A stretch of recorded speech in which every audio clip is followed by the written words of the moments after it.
President Harry Truman even recalled how a group of Klan members in 1923 tried to intimidate him to not appoint Catholics to judicial positions. A Ku Klux Klan officer in 1923 told me that if I didn't promise to appoint all Catholics to county offices when I had the opportunity to do it, the Klan would fight me to a finish. I blew up. I told him where to go and where to get off, and then went on and fought the election just the same. Trent said President Harry Truman even recalled how a group of Klan members in 1923 tried to intimidate him to not appoint Catholics to judicial positions. Truman said, "A Ku Klux Klan officer in 1923 told me that if I didn't promise to appoint all Catholics to county offices when I had the opportunity to do it, the Klan would fight me to a finish. I blew up. I told him where to go and where to get off, and then went on and fought the election just the same." A Ku Klux Klan officer in 1923 told me that if I didn't promise to appoint all Catholics to county offices when I had the opportunity to do it, the Klan would fight me to a finish.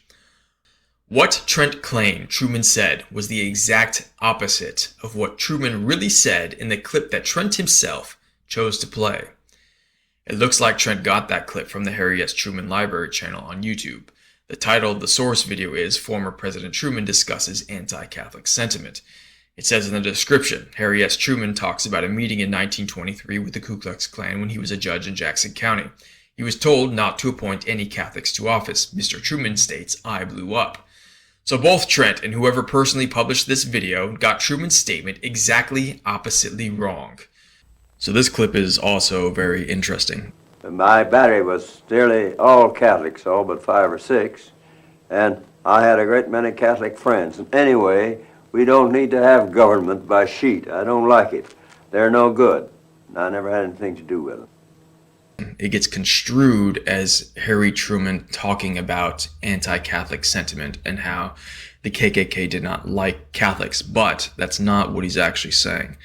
He had a lot of Catholic friends and fought with many Catholics in his World War I battalion. But then he's saying that however, or anyways, or regardless, or despite that, he still doesn't like government by sheet. He still doesn't like the Ku Klux Klan because he said that the Klan wanted him to appoint all Catholics.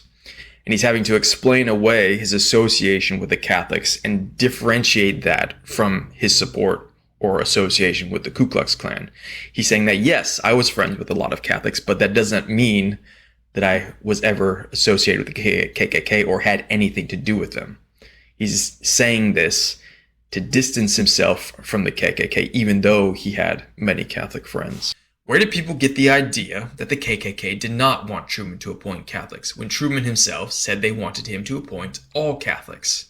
The most infamous group that assumed the anti-Catholic mantle was the Ku Klux Klan, the KKK. Before their assault on racial integration, the Klan fought to protect white Protestant America from papists, as they said.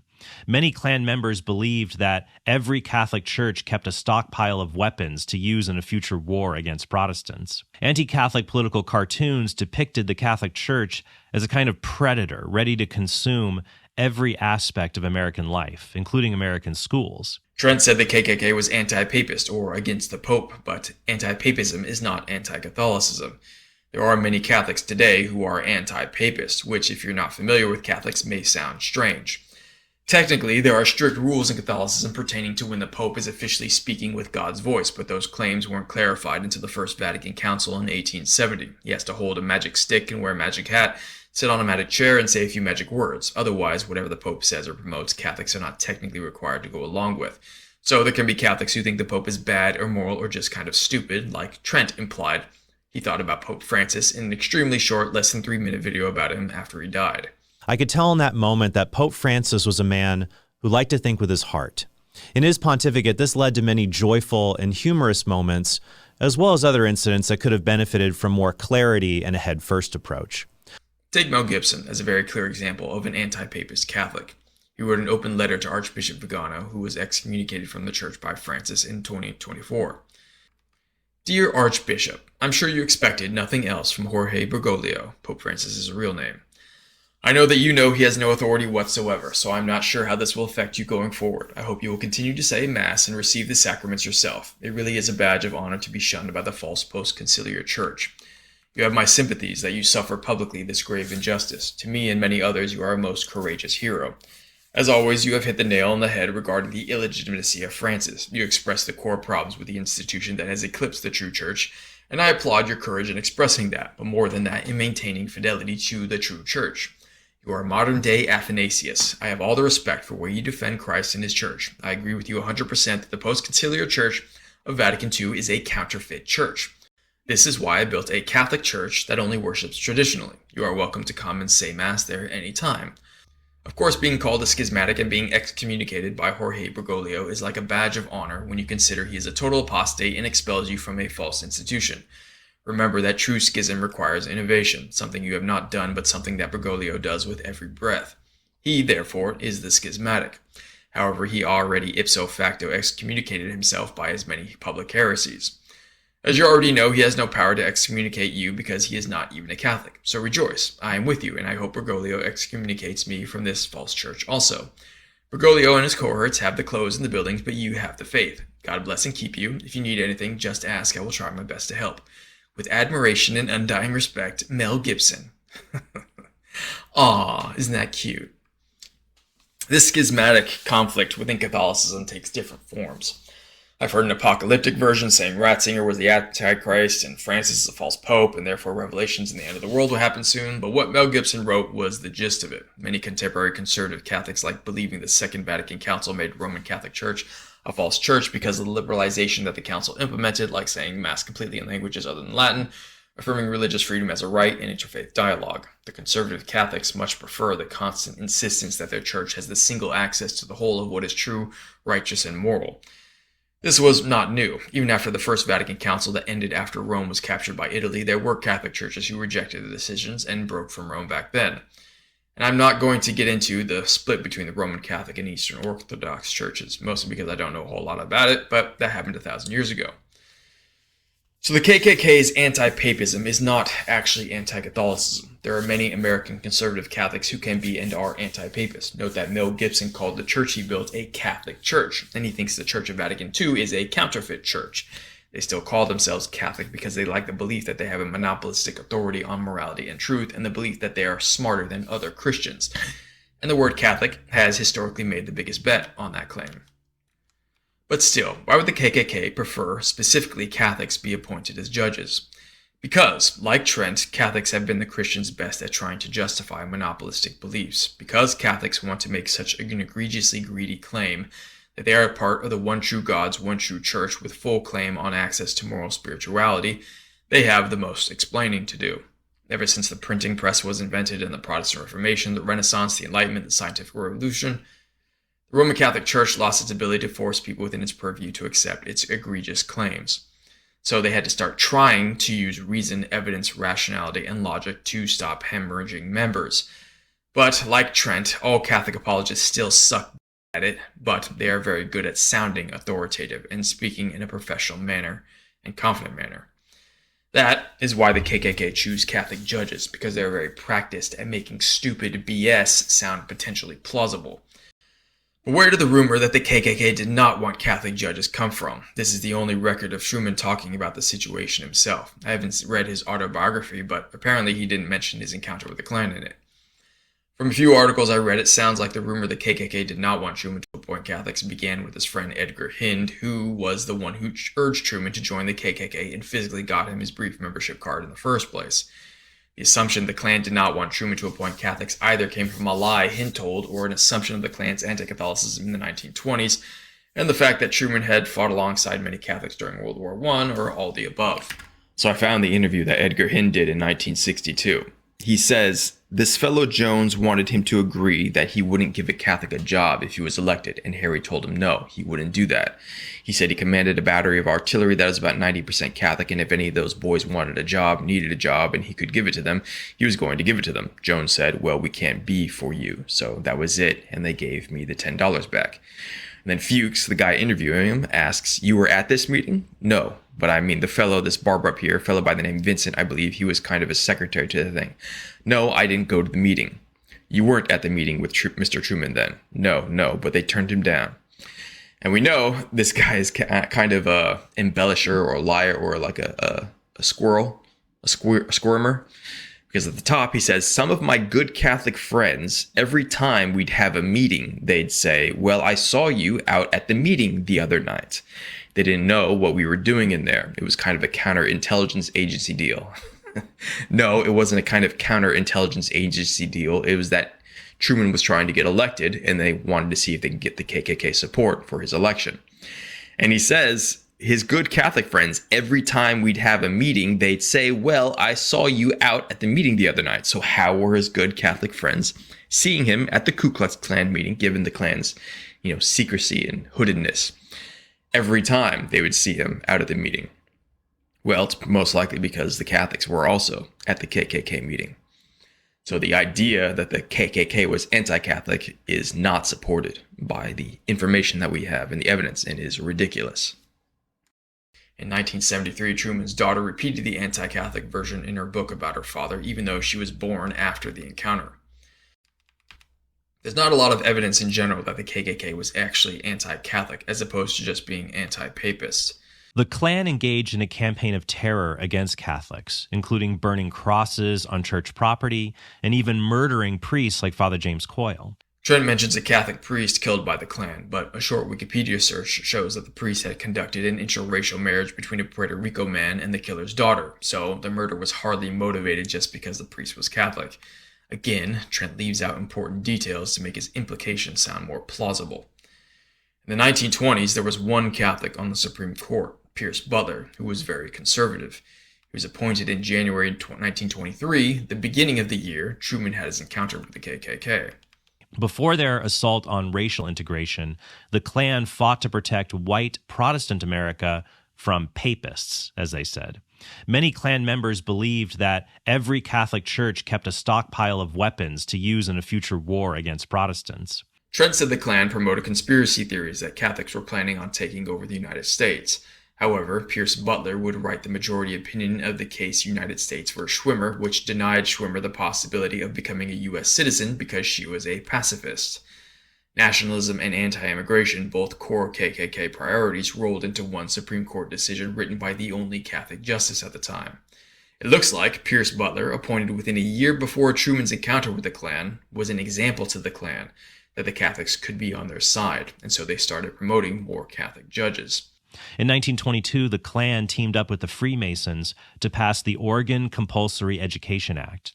They hoped public schools would teach Catholic children civics lessons and wean them off of their troublesome immigrant heritage, including their attachment to the Catholic faith. That bill gets construed as anti-Catholic because Catholics like their private schools, but it may be more reflective of the KKK's nationalism, and it was voted on before Pierce Butler was elected to the Supreme Court.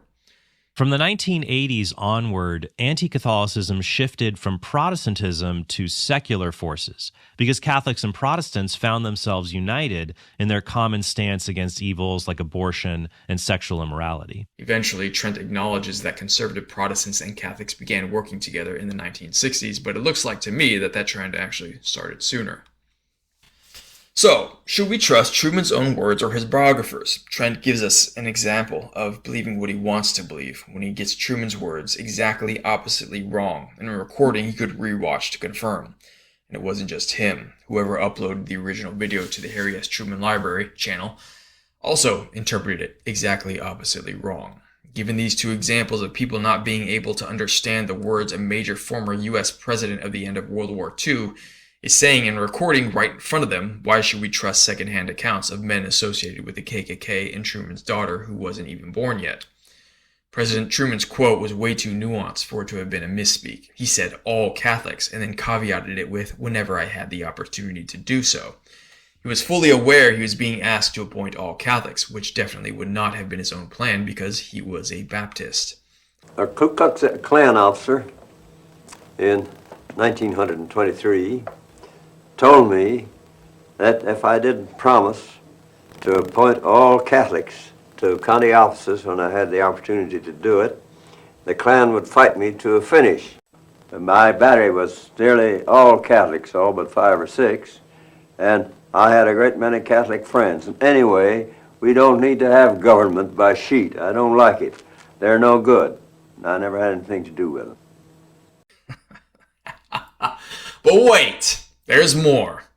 Trent has a little kicker at the end of his anti-Catholic Winefest video. So what should Catholics do in the face of anti-Catholic prejudice? There's two extremes we need to avoid. It can be tempting to simply ignore the prejudice or even to make excuses for it based on what the hierarchy has done. Some Catholics ignore the prejudice because they don't want to look like entitled whiners. They just close their eyes, plug their ears, go on about their day as if nothing happened. But if people can get away with anti-Catholic prejudice in small doses, they'll feel emboldened to try more brazen acts of bigotry. Also, if we care about people's souls, then we will admonish them to not commit an evil like prejudice or bigotry. On the other hand, you can turn into a whiner or have a victim mentality that sees oppression everywhere, even when it does not exist. We don't want to act like critical race theorists, for example, who see racism everywhere, even in the most benign misunderstandings. So that's the other extreme we have to avoid. On the other hand, you can turn into a whiner or have a victim mentality that sees oppression everywhere, even when it does not exist. We don't want to act like critical race theorists, for example, who see racism everywhere, even in the most benign misunderstandings. So that's the other extreme we have to avoid. Benign misunderstandings, huh? In the exact same video, you accuse critical race theorists of whining. You prove exactly why critical race theory is needed.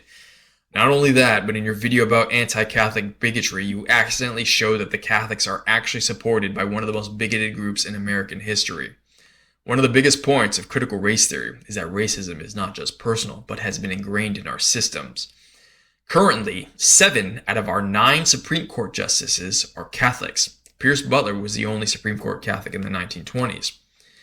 Isn't it strange that there are so many Catholics on our Supreme Court now? Isn't it strange that the KKK actually told Truman they wanted all judicial appointments to be Catholic? Isn't it strange that even when people have the video of exactly what Truman actually said right in front of them, they still get it exactly oppositely wrong? Isn't it strange how the exact opposite of true gets passed down as true?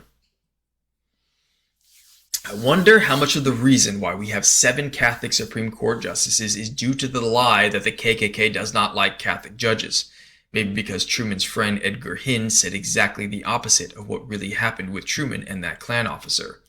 On the other hand, you can turn into a whiner or have a victim mentality that sees oppression everywhere, even when it does not exist. We don't want to act like critical race theorists, for example, who see racism everywhere, even in the most benign misunderstandings. So that's the other extreme we have to avoid. I have to point out that Trent had no reason to make his little smartass comment about critical race theory. Racism wasn't mentioned in any other part of his video other than his wrong KKK examples. He said it because he's a greedy little punk trying to insist belief in Catholicism is a replacement for understanding history and reality and being able to listen and pay attention to what is right in front of him. This is another example of why bullshit has to be dealt with much more harshly, and it's an example that Trent has no idea how to tell what is true or not. He tried using the Klan's supposed bias against Catholicism as evidence anti-Catholicism is unwarranted. Is he now going to accept that the Klan's support of Catholic judges is evidence anti-Catholicism is actually very warranted? He better.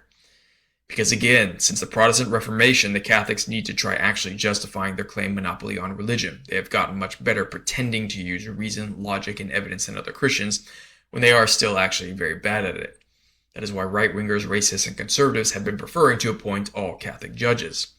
This screws Trent from multiple angles on multiple levels. It was obviously an accident, but along with the many times he contradicts himself, he has many accidents. It is a pattern, showing he tends to just believe what he wants to, and doesn't know how to pay attention to what the evidence shows. He used it as evidence anti-Catholicism is unwarranted, but since the evidence actually showed the opposite, he has to accept it. Evidence anti-Catholicism is actually very warranted. And beyond that, Catholicism itself relies on the supposed reliability of word-of-mouth testimony of Jesus' words and deeds. Since Trent was so gracious to give us multiple examples of people getting exactly oppositely wrong what a major U.S. president said in a recording they could rewatch to confirm, it hardly gives us confidence to believe any of what claims anyone said 2,000 years ago.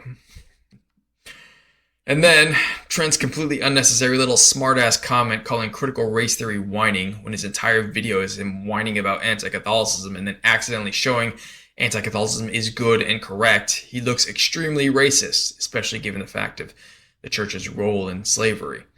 Pope Gregory V explicitly granted Portugal and Spain the permission to commit Muslims and other pagans to perpetual slavery. This idea you can just replace racial history with Catholicism, when Catholicism is still currently supported by the Ku Klux Klan, again, looks extremely racist. Now, you or he may try to write this off as a mistake, but this is another completely unforced error. If he wants to convince us it was a mistake and not his intent, then from now on, he has to promote the teaching of critical race theory, because he himself just showed why it is very important and necessary. In the last several decades, if not sooner, the Christian nationalists and other deplorable people have been conspiring to manipulate the mechanisms of our democracies to change them into Christian nations or autocracies or whatever gives them their greedy advantages. Speech that merely says someone is wrong or stupid, or even speech that uses vile insults, should not result in a person going to jail or paying a fine. Well, at least in the pluralistic society most of my audience lives in right now. There could be a case in an officially Christian country for legally restricting certain kinds of speech, like blasphemy. But for now, freedom of speech tends to be a more prudent way to promote the common good and prevent government from silencing the truth. What is Christian nationalism? It's the movement towards Christianity being the dominant social force in society. So what we're looking to do is create that same social force in society towards what it is that we want, necessarily thinking that will at some point inform laws, but we don't have to change the entire process. I postulate the entire process will change over time anyway. Would you prefer this constitutional republic like we have right now, or, for example, like the Byzantine Roman Christian state where there's an emperor and a patriarch and they can kind of control everything? What would you prefer, you yourself? Oh, for my personal preferences? Yeah. Well, I would prefer to stay under a constitutional republic for now. Yeah. For now. Because we know Christianity is true. We know it's righteous. We know it's real. We know it's something that benefits everybody, even if they're not Christians. Why shouldn't we be trying to rein this stuff in, utilizing our own social power? Right? And what are we talking about by social power? Are we saying show up with cudgels and beat people to death? The opposite. We're saying, hey, boycott them. Stop buying their stuff. Or we're saying put a significant amount of pressure on this company so they stop doing X, Y, Z. When they have that dominant power, what does that look like to That you? significant pressures are then put on government institutions and NGOs to become an arm of Christianity rather than operate with independence against Christianity. But if nothing systematically is changing, that's what I'm trying to do. The systems will necessarily I'm digging change. to find out what systematically. The culture necessarily changes the system. For you to say, well, these just sound like really moderate changes. Like, in a way, that's great for me. Sure. Because I can go, well, yeah, we're just barely tweaking the system. So just don't look over here. Go Right. over there and do your thing, right? Right? We can use the same type of social structures to basically deperson them. To say, nah, under our system, since most people agree with me and the social shame is there, maybe the prostitute can't come into our bakery. That's libertarianism, right? If I don't like the color of your eyes, I don't have to serve you. So when this dumb prick Andrew Wilson tries to make the argument that social powers or social pressure is an acceptable means to discriminate and to create laws according to Christian ideas, it is the same rationality that justified the Jim Crow laws, the segregation laws of the South after the Civil War and the 1875 Civil Rights Act. In 1896, the Supreme Court issued its decision in Plessy v. Ferguson. Justice Harry Brown of Michigan delivered the majority opinion which sustained the constitutionality of Louisiana's Jim Crow law. In part, he said, "We consider the underlying fallacy of the plaintiff's argument to consist in the assumption that the enforced separation of the two races stamps the colored race with a badge of inferiority. If this be so, it is not by reason of anything found in the act, but solely because the colored race chooses to put that construction upon it. The argument also assumes that social prejudice may be overcome by legislation and that equal rights cannot be secured except by an enforced commingling of the two races. If the civil and political rights of both races be equal, one cannot be inferior to the other, civilly or politically. If one race be inferior to the other socially, the Constitution of the United States cannot put them upon the same plane." So they considered that having equal civil and political rights was enough, which is basically the right to vote and hold office and things like that. But they considered social discrimination to be an acceptable practice and struck down the Civil Rights Act of 1875 or parts of it with this decision just because they wanted to, just because they made the abstract decision that, but that there was a difference between social and political or civil practice and opportunity. So he's basically making the same argument that justified Jim Crow laws. And it's clear when he said that you can discriminate based on the color of a person's eyes, then would be no reason to think that you couldn't discriminate on the color of a person's skin then too. That's libertarianism, right? If I don't like the color of your eyes, I don't have to serve you. We have alternative ideas when it comes to immigration. We have alternative ideas when it comes to who we're going to import into our nation. So I would say that with Trump being anti-Constitution, I don't really care, to be quite frankly. Okay. I think things like blasphemy shouldn't be allowed per the First Amendment.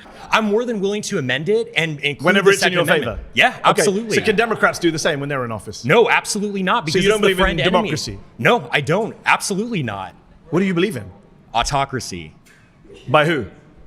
Honestly, quite frankly, anyone who is in line with Catholic teaching. Okay. I'm for defending the traditional demographics of this country, which is majority white. No, but who picks the autocrat?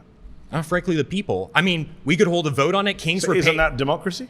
Well, sure. You can have a vote to get to that stage. And then no more votes afterwards? Absolutely. And if that autocrat kills you and your family, you're fine with that? Well, I'm not going to be a part of the group that he kills. Are you a fan of the Nazis? Well, they persecuted the church a little bit. I'm not a fan of that. If you're not Catholic, you're going to hell. And it is a new civil rights movement that says white people have the right to be treated as human beings and not be slandered as racists merely because of their skin color. Oh, that's why we have so many Catholics on the Supreme Court. It's because people have been calling white people a little racist too much in the last decade, and white people just feel like they need to protect their rights against the liberal Antifa woke mobs. Of course it's not because the Ku Klux Klan has been trying to jam the courts with Catholics for the last 100 years. I just listened to the Supreme Court hearing oral arguments in the Louisiana vs. Kalai case on the mechanisms for identifying and correcting racial discrimination through electoral districting. It was very interesting, but I can tell the conservative Catholics and plaintiff lawyers were being extremely sneaky and manipulative. After I publish this, I'm going to stream an assessment of it, and I will show you clear examples of how the Catholics' type of ideological thinking is a huge problem.